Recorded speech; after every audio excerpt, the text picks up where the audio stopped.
o manual da nossa vida, amém? Eu quero que vocês abram comigo a palavra em Ezequiel.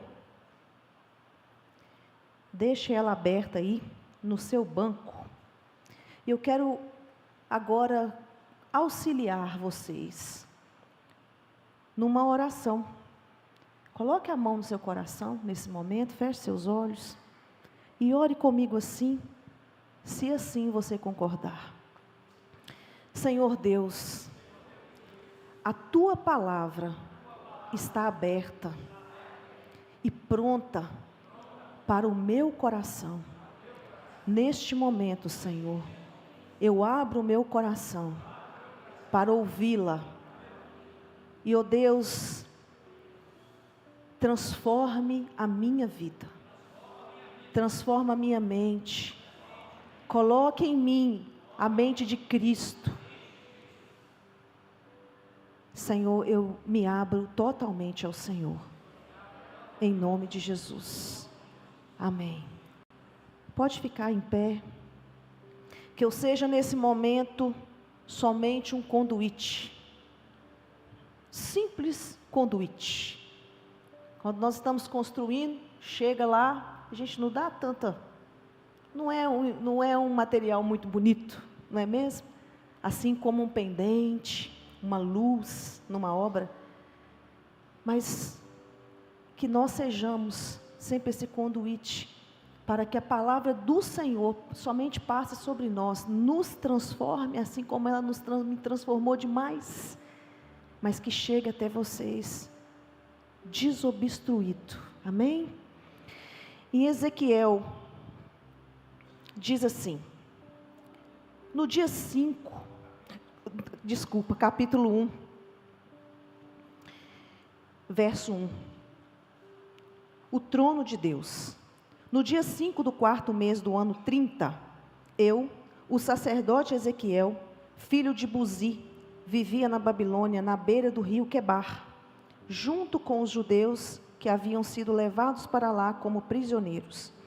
O céu se abriu e eu tive uma visão de Deus. Quando isso aconteceu, fazia 5 anos que o rei Joaquim estava preso. Ali na Babilônia, na beira do rio Quebar, eu ouvi o Senhor falar comigo e senti o seu poder. Pode se assentar.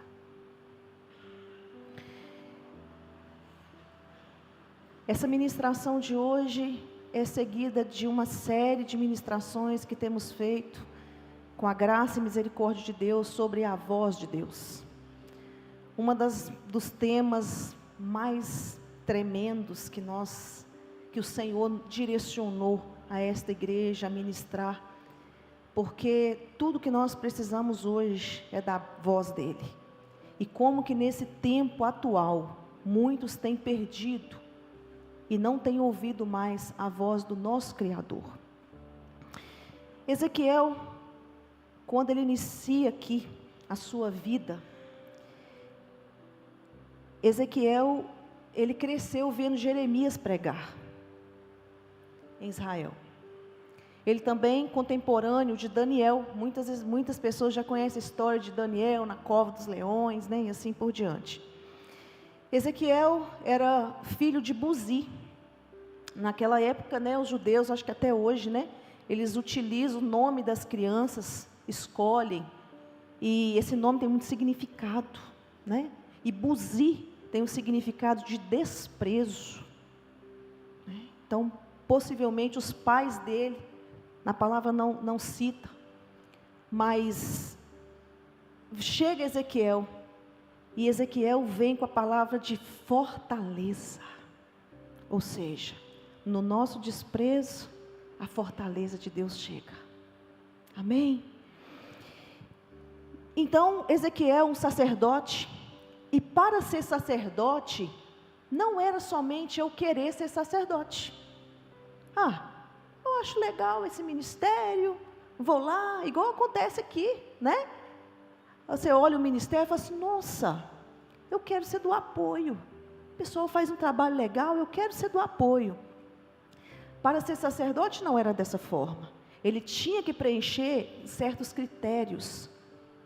Um desses critérios era a pessoa nascer pela família de Levi. Era para ser um levita. Então, não bastava nascer na família de Levi. Ele tinha que preencher também outros critérios. Outro critério era ele ser do tronco de Arão. Precisava ser. Só que não bastava só isso. Tinha que ter outro critério. É o critério do chamado de Deus para aquele sacerdote. Ele podia preencher o critério de ser da família de Levi, de ser do tronco de Arão, mas Deus precisava ter um chamado para ele. Mais um critério que precisava acontecer: ele não podia ter nenhum defeito físico. Nada. Ele não podia ter nenhum defeito físico.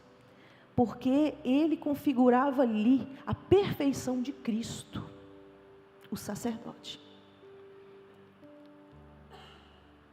E Ezequiel preencheu todos esses requisitos.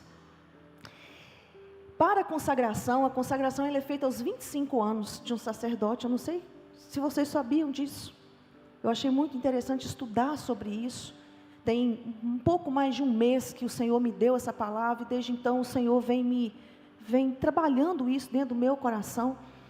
Então, aos 25 anos ele é consagrado. Só que é só aos 30 que ele pode começar a exercer o ministério dele. Mas pastor, 5 anos, uai, uma faculdade não tem 5 anos também? Ele precisava passar pela faculdade, pelo ensino.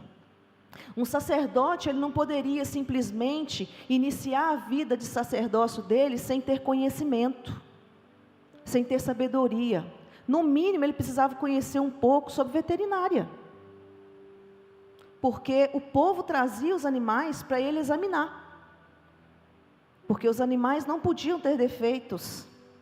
Os animais precisavam ser pelos critérios da lei de Moisés. E ele precisava entender um pouco de veterinária. Ele também precisava entender sobre as leis civis. Casos, imagina gente, casos e mais casos chegando para Ezequiel, né? Sobre divórcio, a briga aqui, crimes. Ele precisava entender sobre a lei. Ele também precisava entender sobre a lei, sobre a palavra, porque ele também ministrava sobre a lei.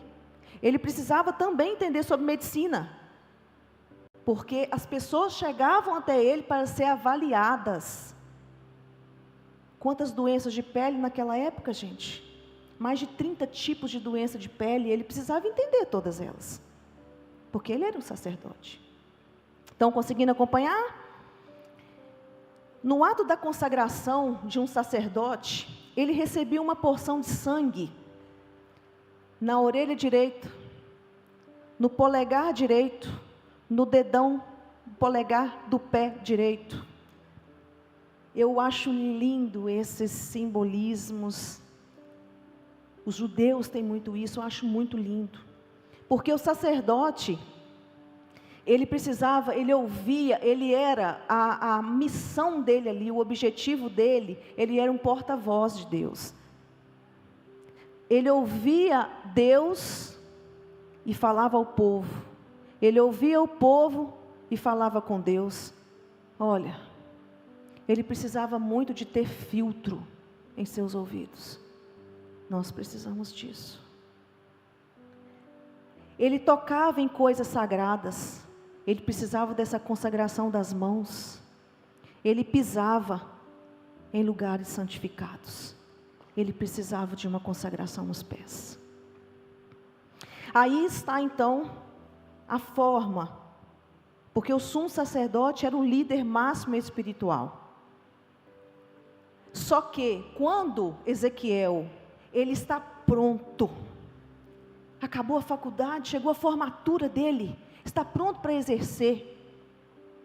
Em 606 a.C., o rei Nabucodonosor cerca Jerusalém. E nesse momento, Nabucodonosor leva cativo para a Babilônia muitos nobres, incluindo eles Daniel e os seus amigos. Aí vem a história de Daniel, que eu não vou entrar aqui. Passado alguns anos, quando chega em 586 a.C., o rei Nabucodonosor volta a Jerusalém, destrói e leva cativo mais de 10.000 homens, incluindo Ezequiel, justamente no ano que ele poderia exercer o sacerdócio dele. Historiadores, estudiosos, a Bíblia não define isso, mas aqui quando a gente leu em Ezequiel 1, diz que no ano 5 do 4º mês do ano 30, alguns estudiosos seguem a linha de que esse ano 30 era a idade de Ezequiel e que era a idade que ele poderia exercer o sacerdócio, só que ele não pôde exercer o sacerdócio porque ele foi levado cativo. Lá na Babilônia não tinha como exercer o sacerdócio, não tinha templo, não tinha ofertas, ele ia exercer como? Só que, quando Deus consagra você, Ele abre portas onde não tem portas e fecha portas. Ele abre e fecha, porque o nosso Deus faz aquilo que Ele quer fazer. O ministério de Ezequiel, então, ele é marcado, e Ezequiel entende isso, que era marcado para o exercício dentro do cativeiro babilônico, para trazer esperança ao povo de Israel. Olha que lindo. Ezequiel pode ter pensado, nossa, eu vou exercer o ministério aqui em Jerusalém, estão a minha família, as pessoas. Você quando faz um curso, quando você se forma, você quer logo atuar, ter a aplicabilidade de tudo que você estudou ali. Eu acredito que essa ânsia, ele estava. E nesse exato momento, Ezequiel é levado cativo. Mas ele foi chamado para trazer esperança ao povo exilado.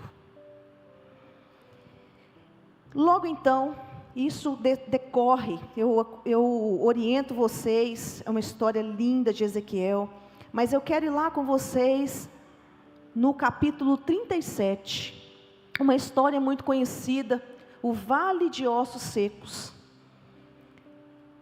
Acredito que vai estar aí no telão. Capítulo 37, verso 1. Fernanda, para você não ficar triste.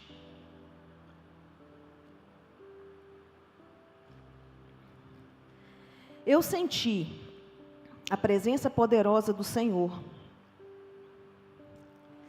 E o seu Espírito me levou e me pôs no meio de um vale onde a terra estava coberta de ossos. Ele me levou para dar uma volta por todos os lugares do vale, e eu pude ver que havia muitos ossos, muito mesmos, e que estavam completamente secos. Então o Senhor me disse: homem mortal, será que esses ossos podem ter vida de novo? Eu respondi: Senhor, meu Deus, só Tu sabes se pode ou não.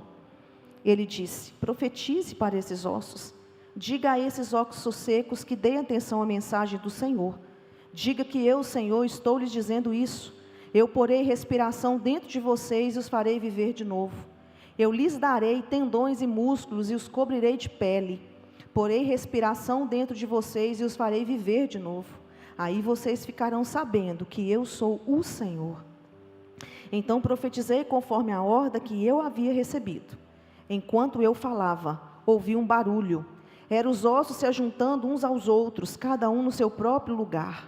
Enquanto eu olhava, os ossos se cobriam de tendões e músculos e depois de pele, porém não havia respiração nos corpos. Então o Senhor me disse: homem mortal, profetize para o vento, diga que o Senhor está mandando que ele venha de todas as direções para soprar sobre esses corpos mortos, a fim de que vivam de novo. Então profetizei, conforme a ordem que eu havia recebido. A respiração entrou nos corpos, e eles viveram de novo e ficaram de pé.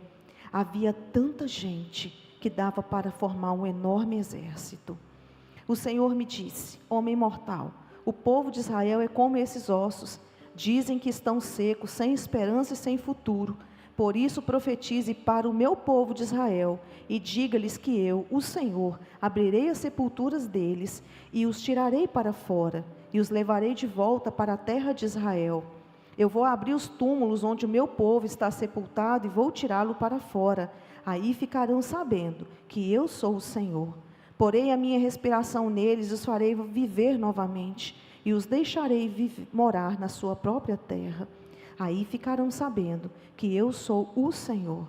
Prometi que faria isso, e farei. Eu, o Senhor, farei. Nós podemos perceber que o Senhor fala nesse texto: aí vocês ficarão sabendo que eu sou o Senhor. Quantos vales de ossos secos estão dentro do nosso coração? Quantos ossos ressequidos estão dentro dos nossos relacionamentos? Quantas vezes nós ouvimos mensagens como essa, e olhamos ao redor, e não presenciamos muita coisa não avaliamos muitas coisas não, achamos que está tudo bem. O Senhor levou Ezequiel para dar uma volta. Quem quer dar volta em cemitério? Eu não quero, eu não gosto desse ambiente. Principalmente um cemitério a céu aberto, porque quando você chega no cemitério, os ossos estão lá embaixo ou naquelas, né? Mas lá não. Quando ele leva Ezequiel até o vale, vários e vários incontáveis ossos ressequidos. Já tinha acabado tudo. Os animais silvestres já comeram aquilo tudo. O sol escaldante acabou com o resto. Quantas vezes na nossa história, na nossa vida até aqui, também nós fomos comidos, as nossas esperanças, os nossos sonhos, os nossos relacionamentos, mágoas com pessoas, que é um osso ressequido na sua vida, que está guardado dentro do seu coração, e por muitas vezes, a gente não quer mexer neles, porque nós não queremos ir a um cemitério. Eu sou muito abençoada por fazer parte de um ministério aqui na nossa igreja chamado Caminho de Deus. E quando nós vamos percebendo aí, tantas vezes que a palavra do Senhor, falada, a voz de Deus, vai trazendo sobre o vale das pessoas, assim como os meus vales, quando eu cheguei em vários dos seminários. A palavra dele ia criando músculos, porque Deus é um Deus organizado. Quantas vezes na nossa história, porque aqui descreve que o barulho que Ezequiel ouviu, o barulho era osso juntando-se ao seu osso, um crânio juntando ao osso certo, o fêmur, a una, a tíbia, tudo juntando ao seu osso. Imagina um crânio agarrado aqui no meu cotovelo. Não, porque Deus é um Deus organizado.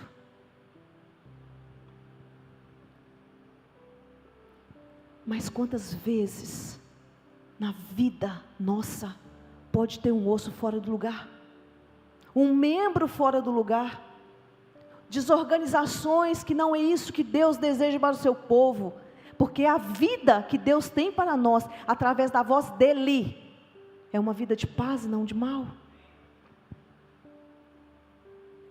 Israel se rebelava, desobedecia, mas Deus, por amor ao nome dEle, Ele iria libertar aquele povo.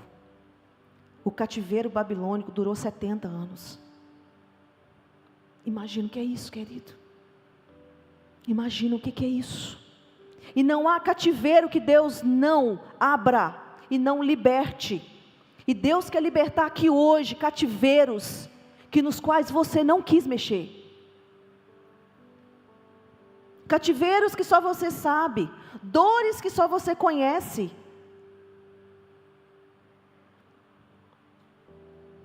Quantas áreas ressequidas, que a única coisa que necessita, aqui a palavra de Deus demonstra isso.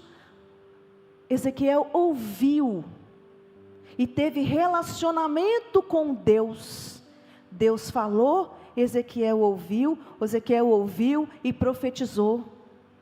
Não foi somente uma profecia, foi uma comunicação que Deus teve com Ezequiel, que tudo foi acontecendo, porque Deus vai transformando em partes a sua vida. Quem já teve experiência aí, de várias transformações na sua vida por partes? Quando você vê, fala assim, nossa, mas Deus, isso aqui estava precisando consertar, e agora que eu consegui consertar isso? E Deus vai lá, e Deus vai conversando com Ezequiel, homem mortal, o que você vê? Homem mortal, o que você vê? Profetiza. A voz de Deus traz oportunidades para nós, e não desgraça. A voz de Deus traz vida para nós, e não destruições.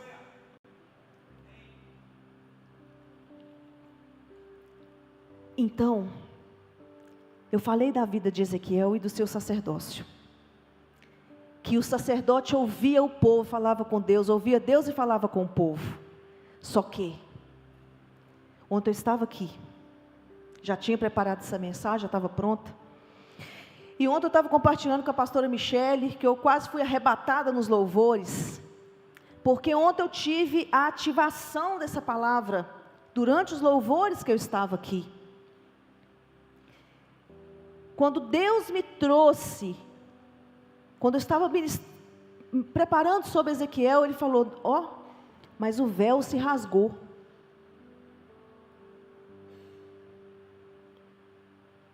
O sumo sacerdote Jesus, o véu se rasgou. E muitas vezes eu ouço pessoas falando isso. Deus não fala comigo. Eu não sei escutar a voz de Deus. Deus nunca falou comigo. Deus fala com o pastor, Deus fala com os líderes, Deus fala com pessoas, e pessoas muitas vezes com isso ficam reféns de congressos, de seminários, de pregações, ou seja, vou lá na igreja ouvir a voz de Deus. Não, Deus está lá na sua casa. Você tem que ouvir a voz de Deus na sua casa e vir aqui para adorar Ele.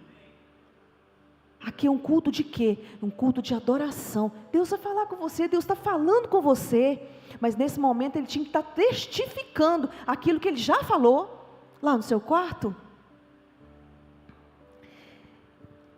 O pecado de Adão trouxe separação do homem para com Deus. À tardezinha Deus descia e falava com ele, se encontrava com ele. Só que o pecado trouxe separação. O véu. O que é esse véu? O que simboliza esse véu? Que muitas vezes nós lemos, mas não entendemos o significado desse véu. Deus instruiu Moisés perfeitamente, detalhadamente na construção do tabernáculo. O tabernáculo era um instrumento, era o templo ali sagrado de Deus, móvel, para os tempos da peregrinação do povo de Israel durante os 40 anos.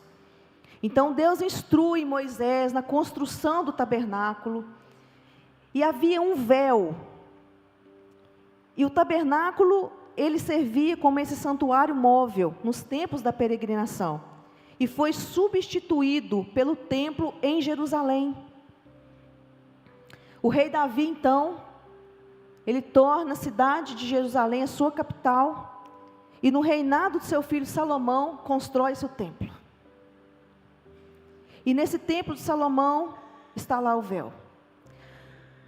O véu era uma cortina muito grande, muito alta, feita de linho, tecido azul, púrpura, escarlate, e linho fino, a fim de combinar com as figuras dos querubins, que era a representação ali dos anjos guardiões da santidade de Deus, no tabernáculo.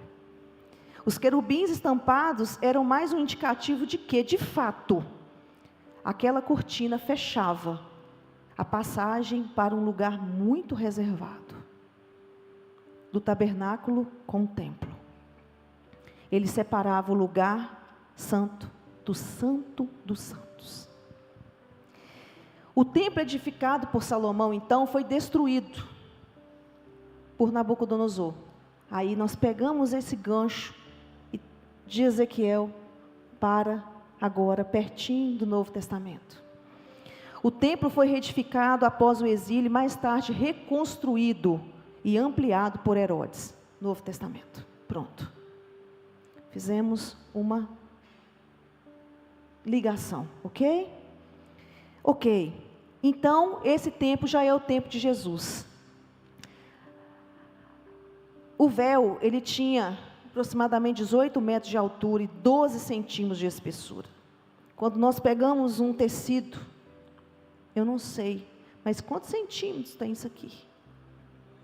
2 milímetros. 12 centímetros de espessura.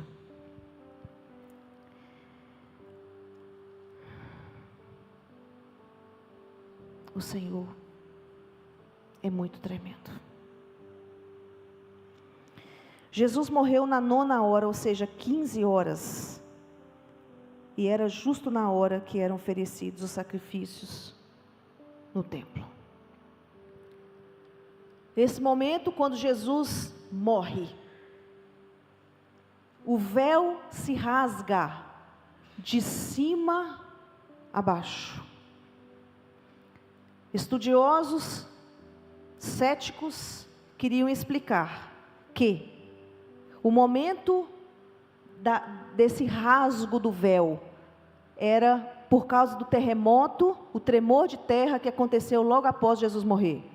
Só que a Bíblia ela é muito clara, que o véu se rasgou, logo depois teve o tremor de terra. Não teve o tremor de terra e depois o véu se rasgou. E Deus é um Deus muito organizado. A palavra não existe ponta solta. Do Novo Testamento, do Velho Testamento ao Novo Testamento, não existem pontas soltas, tudo se liga. E nesse momento o véu se rasga. Jesus, então, Ele é o nosso sumo sacerdote. Abrem comigo em Hebreus, capítulo 9, verso 7. Pode deixar em Hebreus, eu já estou partindo para o final. Hebreus 9, verso 7 diz assim: mas somente o grande sacerdote entra na parte de trás, que é o lugar santíssimo, e isso apenas uma vez no ano. Queridos, o sumo sacerdote, todo preparado, entrou em todos aqueles requisitos. Ele só poderia entrar no Santo dos Santos uma vez ao ano. Você pode entrar quantas vezes você quiser por dia, por conta desse véu que se rasgou.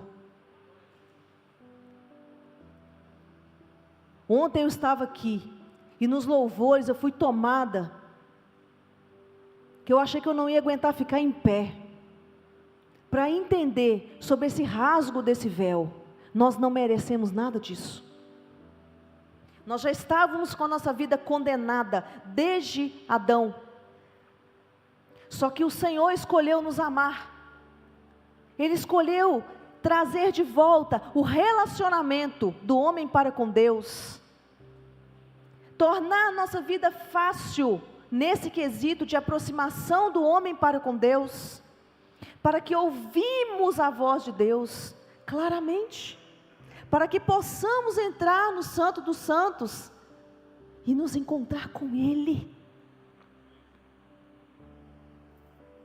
No verso 12, do mesmo capítulo 9, diz assim: quando Cristo veio e entrou, de uma vez por todas, no lugar santíssimo, Ele não levou consigo sangue de bodes ou de bezerros para oferecer como sacrifício. Pelo contrário, Ele ofereceu o seu próprio sangue e conseguiu para nós a salvação eterna. Hoje nós iremos tocar nos elementos, simbolizando aqui a vinda de Cristo, aquilo que Ele pagou por nós. Por vezes, nós vamos perceber que ainda existem pessoas que fiquem sentadas. Se você não quiser mudar de vida, que fique mesmo, para que não traga sobre a sua vida condenação e doença sobre a sua vida. Mas o Senhor te chama para a mesa. Pode vir. Ela já está preparada para você. Em Hebreus 6, verso 19 e 20 diz assim: essa esperança mantém segura e firme a nossa vida, assim como a âncora mantém seguro o barco. Ela passa pela cortina do templo do céu e entra no lugar santíssimo celestial. Foi lá que, para o nosso bem, olha aí, para o seu bem, para o meu bem, Jesus entrou antes de nós, e ele se tornou para sempre o grande sacerdote, na ordem do sacerdócio de Melquisedeque. Logo adiante, no capítulo 10, verso 19, diz assim: por isso, irmãos, por causa da morte de Jesus na cruz, nós temos completa liberdade de entrar no lugar santíssimo, por meio da cortina, isto é, por meio do seu próprio corpo. Ele nos abriu um caminho novo e vivo. Nós temos um grande sacerdote para dirigir a casa de Deus. Portanto, cheguemos perto de Deus com um coração sincero e uma fé firme, com a consciência limpa das nossas culpas e com o corpo lavado com água pura. Glória a Deus. Por isso nos acheguemos a Ele. E tire agora da sua mente essa ideia de que Deus não fala com você. Uma das coisas primeiras que nós aprendemos é ouvir. Eu me recordo quando eu estava grávida dos meninos, o Jair chegava na porta e gritava, falava o meu nome, o nome das crianças ainda no ventre, eles mexiam. Não estava ouvindo, não. O que ele sentia ali, a não ser a voz do Pai? Uma das primeiras coisas que nós aprendemos é ouvir. Os seus ouvidos estão muito apurados, mas por vezes a nossa mente está agarrada em ideias que são malignas. Quando Satanás fala, Deus não vai falar com você não, vai falar com o pastor Elan. Deus vai falar com a irmãzinha tal de oração lá, ó. Deus fala com ela. Deus profetiza para ela sobre a sua vida. Não espere profecia por fora. Você é um profeta. Você é uma atalaia de Deus. Você é uma profetisa. Nós somos conduítes. Nós não precisamos ser bonitos. Nós não precisamos estar cheirosos. Nós não precisamos de nada. Nós precisamos ouvir a voz de Deus. E quando nós não ouvimos a voz do Senhor, nós estamos em um grande perigo. Quando nós não paramos simplesmente de fala comigo, Deus. E aquieta sua alma. Aquieta você. Aquieta você. Deixa Ele falar. Deixa Ele falar. Ele não vai arrombar você não.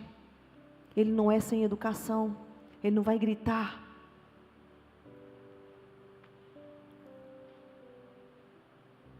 Na caverna de Elias, Elias procurava Deus. Deus falava, sai daí. Só que aí ele falou, eu procurei Deus nos ventos e não achei. Eu procurei Deus em tal lugar, eu procurei em tal lugar, eu procurei em tal lugar e não achei. Aí veio uma brisa leve, leve. E ali estava Deus. Deus vai vir na calmaria. Deus vai vir na calmaria. Pare e ouça. Porque quando você não ouve Deus, você está em perigo constante. Adão ouviu Deus. Eva pecou. Abraão ouviu Deus sobre Isaac. Sara riu, porque ela não ouviu. Moisés ouviu Deus. O povo continuou pecando. E eles não entraram na terra prometida, a não ser Josué e Calebe. Eles não ouviram Deus. Noé, ele ouviu Deus. A humanidade não. E ela morreu. Ela foi extinguida. a não ser pela misericórdia de Deus de ter salvo a família de Noé por causa dele, não por causa da família dele, não por causa daquelas pessoas. Maria ouviu Deus sobre a vinda de Cristo. José, ele já estava a ponto de desmanchar o contrato de noivado, até que Deus falou com ele: você só terá vida se você ouvir a Ele. Você não terá vida ouvindo só a mim. Você não terá vida ouvindo os seus líderes aqui. Você não terá vida ouvindo as pessoas que você gosta de cantar. Você não terá vida. Deixa eu falar uma coisa para vocês. Todos aqui, eu não sei, 500 pessoas ou um pouco mais. Deus tem uma palavra para você, só para você. Só para você.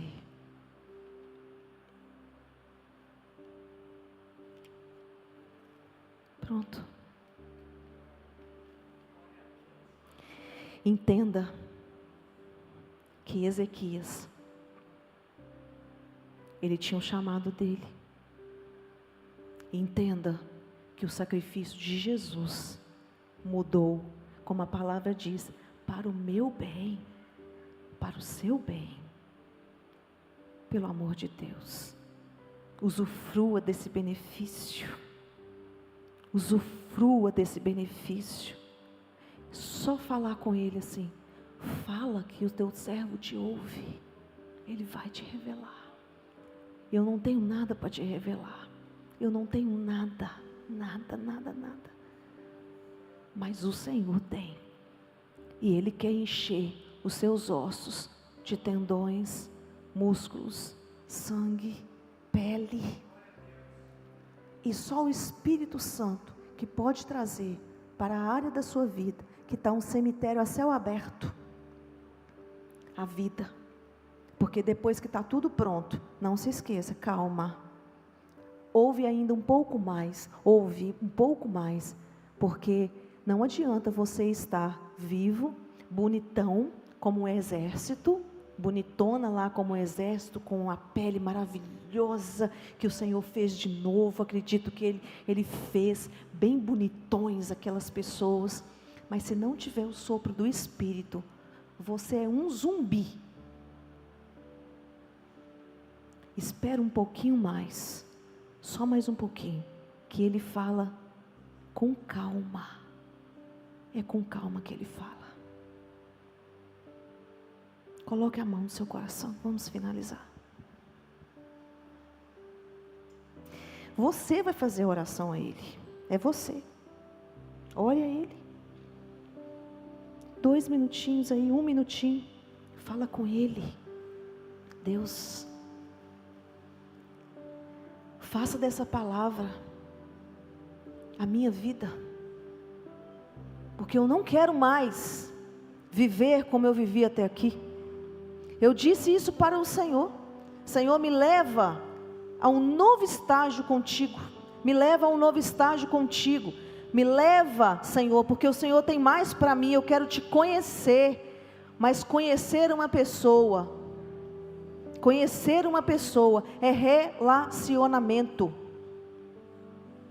Fala com Ele: Senhor, me ensina a te ouvir, me ensina a ter paciência, calmaria para te ouvir.